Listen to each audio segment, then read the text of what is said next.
Hello students, मैं प्रवीण शर्मा स्वागत करता हूं आपका आज की इस वीडियो में, जिसमें हम प्रश्नावली 1.1 की प्रश्न संख्या 4 को देखेंगे। ठीक है। इस तरीके के प्रश्न हम पहले भी हल कर चुके हैं। यह प्रश्न है, यूक्लिड विभाजन प्रमेयिका का प्रयोग करके दर्शाइए कि किसी धनात्मक पूर्णांक का वर्ग। पहले हम धनात्मक समपूर्णांक, धनात्मक पूर्णांक या धनात्मक विषम पूर्णांक की बात करते थे। इसमें धनात्मक पूर्णांक के वर्ग की बात हो रही है। ठीक है। फिर आगे की जो प्रश्न आएगा, अगले जो प्रश्न, इससे आगे जो प्रश्न हम हल करेंगे, उसमें धनात्मक पूर्णांक के घन की बात होगी। तो कहता है कि किसी पूर्णांक m के लिए 3m या 3m+1 के रूप का होता है। इस प्रश्न को हमें यूक्लिड विभाजन प्रमेयिका के माध्यम से इसको सॉल्व करना है। ठीक है। जैसे कि हम देखते हैं कि पहले हम चर्चा कर चुके हैं धनात्मक पूर्णांक के बारे में, जिसमें धनात्मक पूर्णांक एक धनात्मक पूर्णांक ए का निकालते थे, धनात्मक सम पूर्णांक ए ही होता था, धनात्मक विषम पूर्णांक ए ही होता था। अब यहाँ पर धनात्मक पूर्णांक का वर्ग की बात हो रहा है, तो धनात्मक पूर्णांक ए का स्क्वायर हो जाएगा। ठीक है। और धनात्मक, अगली प्रश्न में धनात्मक पूर्णांक का घन की अगर बात होगा तो ए का क्यू हो जाएगा। ठीक है। तो इसमें जो इसका गुणांक है, गुणांक जो हो जाएगा, इसके गुणांक का हम क्या करेंगे, अभाज्य गुणनखंड निकालेंगे। ठीक है। जैसे इस प्रश्न में 3 की बात हो रही, तो 3 का अभाज्य गुणनखंड 3 ही होगा। 3 का अभाज्य गुणनखंड क्या होगा, 3 ही होगा। लेकिन अगले वाला जो प्रश्न होगा, इससे आगे जो प्रश्न हम देखेंगे, उसमें 9 है। ठीक है। तो 9 का गुणन क्या हो जाएगा, 3 होगा, तो 3 लेंगे। ठीक है। इसमें 3 का गुणनखंड निकालते हो तो 3 ही होगा, तो इसीलिए हम इस प्रश्न में 3m के माध्यम से सॉल्व करेंगे। ठीक है।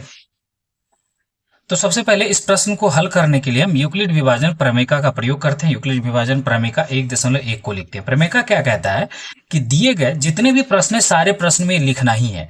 दिए गए दो धनात्मक पूर्णांकों ए और बी के लिए ऐसी अद्वितीय पूर्ण संख्याएं क्यू और आर विद्यमान है कि ए बराबर बी क्यू प्लस आर है। ठीक है। अब 0 से बड़ा हो गया, 0 के बराबर होगा आर की वैल्यू, और आर की वैल्यू हमेशा छोटा होगा, किससे, बी से छोटा होता है। ये पहले भी हम देख चुके हैं। ठीक है। अब यहाँ पर m के साथ 3 लगा हुआ है, और 3 का गुणनखंड भी 3 ही है। इसका मतलब b की वैल्यू क्या हो जाएगी, यहाँ पर 3 ही होगी। तो इसका मतलब b की वैल्यू 3 है, तो r की वैल्यू हो सकती है 0 हो सकती है, 1 हो सकती है, 2 हो सकती है। ठीक है। 2 से ज्यादा नहीं हो सकती, 3 से छोटा ही लेना है हमें। ठीक है। अब इसके चरण, अब यहाँ पर जो है सो आर की वैल्यू 3 है, तो इसके चरण भी 3 होंगे। पहले चरण को हम देखते हैं। पहला चरण क्या के माध्यम से इसको सॉल्व करते हैं। चरण एक में क्या कहता है कि माना आर बराबर 0 हो, तो आर की वैल्यू हम क्या लेते हैं, 0 लेते हैं। ए बराबर क्या हो जाएगा, ए बराबर हो जाएगा जो है सो बी की वैल्यू कितनी है, 3 है, तो यहाँ पर हम 3 लेंगे। तो 3, यहाँ पर क्यू की जगह पर हमें क्या लेना है, जो है सो 3q, हम अभी नहीं लेंगे, 3q प्लस 0 हो जाएगा।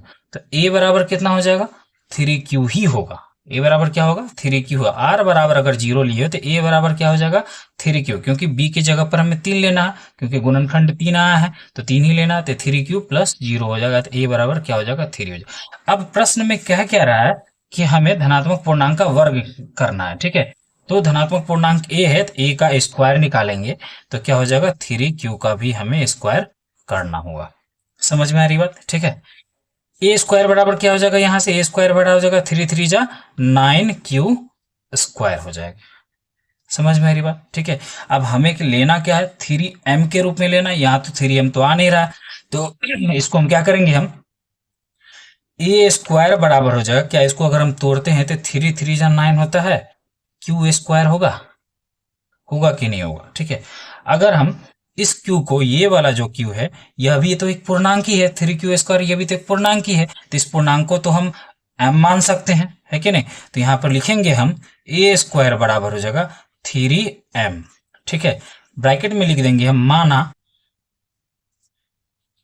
3q² बराबर m। हमने 3q को क्या मान लिया, m मान लिया, तो ए स्क्वायर बराबर क्या हो जाएगा, 3m हो जाएगा। पहला चरण होगा, ये हमारा सिद्ध हो गया कि ए स्क्वायर बराबर क्या हो जाएगा, 3m के रूप का हो गया। हमें 3m के रूप का सिद्ध करना था, 3m के रूप का सिद्ध हो गया। ठीक है। चरण 2 पे आते हैं। दूसरा चरण क्या कहता है, दूसरे चरण में हम माना r बराबर 1 हो, तो 1 ले लेते हैं।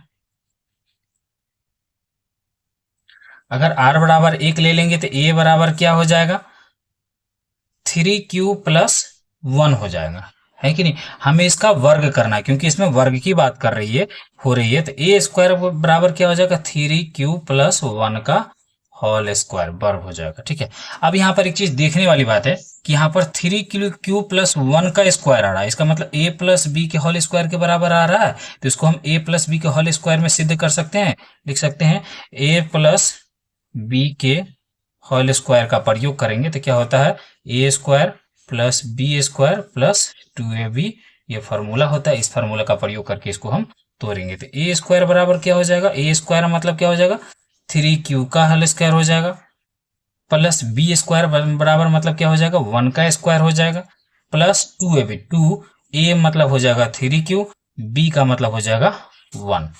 ठीक है, तो ए स्क्वायर बराबर क्या हो जाएगा 3 3 जा 9q स्क्वायर होगा। ठीक है, प्लस 1 का स्क्वायर 1 ही होगा, प्लस 3 2 जा 6 और 1 से मल्टीप्लाई करेंगे 6 ही हो जाएगा, मतलब 6q ही होगा। समझ में मेरी बात। ठीक है, q वाले को एक साथ ले लेते हैं तो ए स्क्वायर बराबर क्या हो जाएगा 9q स्क्वायर प्लस 6q हो जाएगा प्लस 1 हो जाएगा। समझ में आ रही बात। ठीक है, अब यहाँ पर क्या है, इस दोनों में से देखा जाए तो इस दोनों में से कुछ ना कुछ कॉमन आ रहा है। इसमें से क्या कॉमन आ रहा है 3 कॉमन आ रहा है। तो ए स्क्वायर बराबर क्या हो जाएगा, ए स्क्वायर बराबर हो जाएगा 3 कॉमन ले लेते हैं तो 3 3 जा 9 3q स्क्वायर हो जाएगा प्लस 2q हो जाएगा। ठीक है, प्लस का 1। अब यहाँ पर क्या करेंगे हम ए स्क्वायर बराबर हम ले सकते हैं 3 प्लस 1, क्यों ले लिए 3m प्लस 1 ले सकते हैं। 3 ए स्क्वायर बराबर क्या 3m प्लस 1 ले सकते हैं। अब कैसे, यहाँ पर हम लिखेंगे ब्रैकेट में माना 3q स्क्वायर प्लस 2q बराबर m। समझ में मेरी बात। यहाँ पर 3q स्क्वायर प्लस 2q को हमने m मान लिया। इस तरीके से हम इसको हम जो है सो 3m प्लस 1 के रूप में सिद्ध कर सकते हैं। ठीक है, तीसरे चरण पर आते हैं। चरण 3 में क्या कहता है कि माना हम जो है सो यहाँ पर r की वैल्यू अब हम 2 लेते हैं, 2 हो 2। अगर r की वैल्यू 2 ले लिए तो यहाँ पर a बराबर क्या हो जाएगा, a बराबर हो जाएगा 3m या 3q प्लस 2 हो जाएगा। ठीक है, तो यहाँ पर इसका वर्ग करना है, मतलब ए स्क्वायर बराबर क्या हो जाएगा 3q प्लस 2 का होल स्क्वायर होगा। सेम वही फार्मूला हमें A square plus 2 B square plus 2ab वाला फार्मूला में इसको लगाना। ए स्क्वायर बराबर क्या हो जाएगा ए स्क्वायर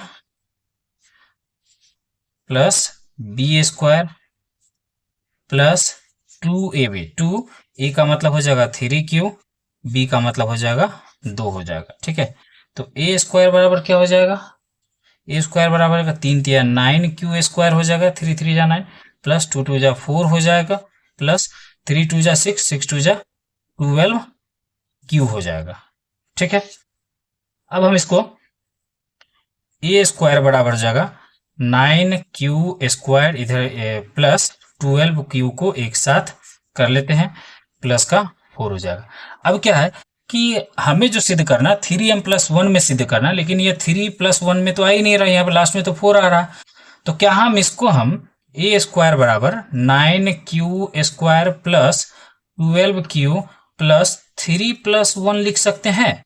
बिल्कुल लिख सकते हैं। 3 प्लस 1 लिखेंगे तो 3 प्लस 1 4 तो हो ही जाएगा ये। ठीक है, तो इन सबों में से भी इस दोनों में से भी 3 कॉमन आ जा रहा है। ए स्क्वायर बराबर हम लिख सकते हैं 3 कॉमन निकाल लेंगे तो जगह 3 3 जा 9 3q स्क्वायर प्लस 3 4 जा 12q, 3 4 जा 12 हो जाएगा तो यहाँ पर 4q हो जाएगा।